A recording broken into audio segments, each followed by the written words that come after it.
going on? Wanted to make a quick video today. Just gonna try to make a track with the Snare Drum. I'm selling this, so if you're interested, myself are probably about 1,100 bucks. That's with kick pedal, the stand, and this together. Maybe I'll throw in some cables or something. Link in the description below. Okay, so here is the first one. I have a kick up here, and it's just a square wave kick. Let's take a listen. Nice and straightforward. If we go to the pitch bend envelope, we just have it going up pretty high. This is the amount, and then this is the speed here. I'll turn the amount down. Sort of a like little gritty sounding thing here. I'll bring that back up to 27. And then this is our time.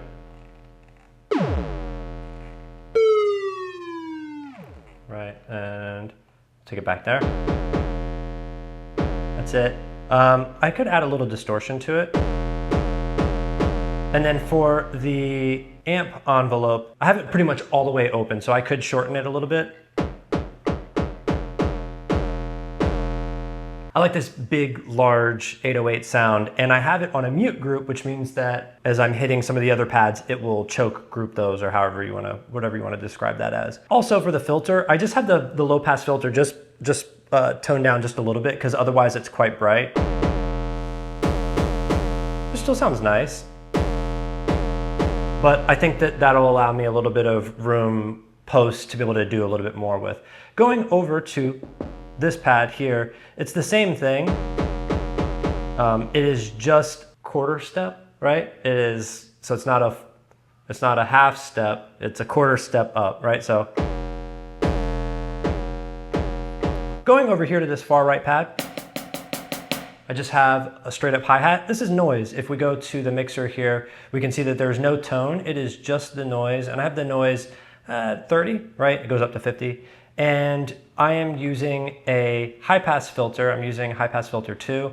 And I just have the frequency pulled up a little bit. As a matter of fact, I probably would change this position a little bit. Right? Something like that. I'm just getting some of that low end out of there, just getting it to sound like a hi-hat. For the decay, it's very snappy on the amp envelope, and I could open it up a little bit more. But for this, I think that this is kind of a good sound. Coming down here, we've got a snare drum. I'm not in love with it, to be honest with you.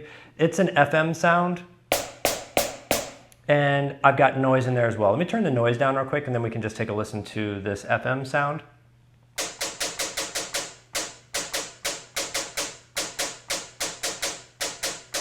If we open up the decay on the amp envelope just to hear the whole sound. It's cool.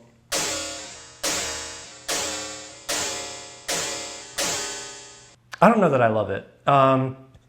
Here's what I'm gonna do. I'm gonna cheat. So I'm going to drum select, and I'm gonna go to SD3, I think. To me, it sounds like an 808 snare. Hey, there's nothing wrong with using presets, okay? And you know what? I'll add a little bit of distortion to this, John. Maybe make the noise just a little. No dynamic filter. More distortion. Maybe a little bit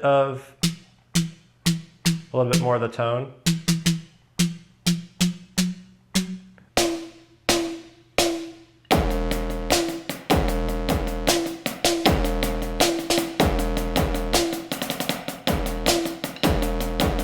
Now down here, I have just 2 saw waves, and I don't really have anything going on. They're just sort of these detuned things, so. And now listening in retrospect, it seems like it doesn't really mix in with what we've got. So maybe we'll just start fresh with these. We're gonna hold down this wave type, and we're going back to A3, which is the saw wave.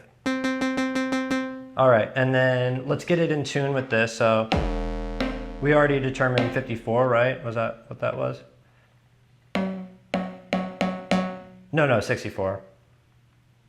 Let's detune it. So we'll go to this spectra here, and if we change this, this adds a second oscillator.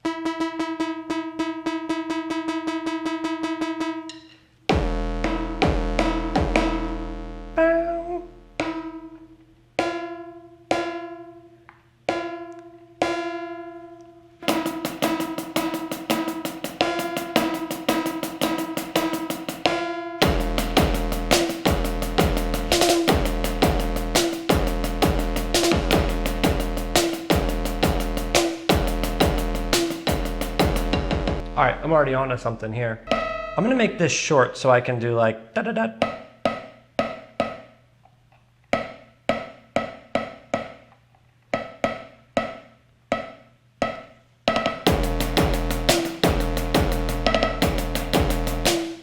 I'm gonna add this one to the mono group as well. So the only thing that's not in this mono group or this choke group is this.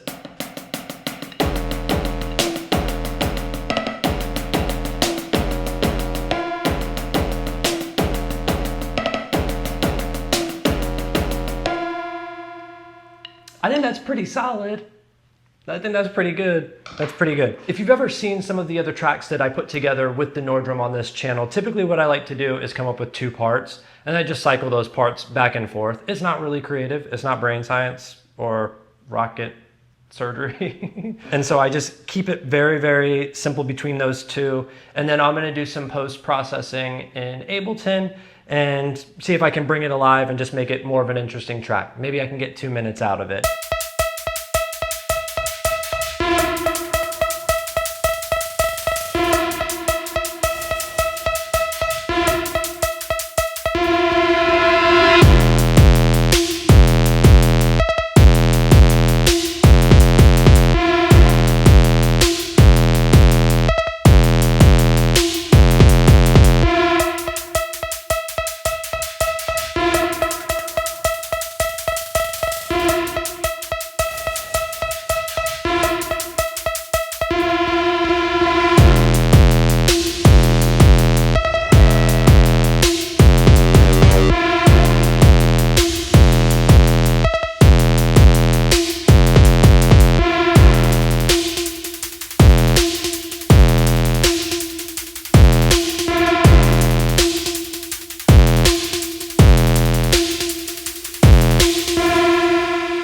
Alright, so typically at the end of these videos, I normally am trying to promote my music on Bandcamp, which I have links for in the description below. So if you get an opportunity to listen, I would be grateful for that. But today, I am highly encouraging you to check out my friend Jannis Wolff's new course that was dropped this Monday. It is 50 compositions for the electronic drummer. It's a hands-on course where drum technique becomes musical composition. Jannis did an amazing job of being able to pack in 50 tutorials.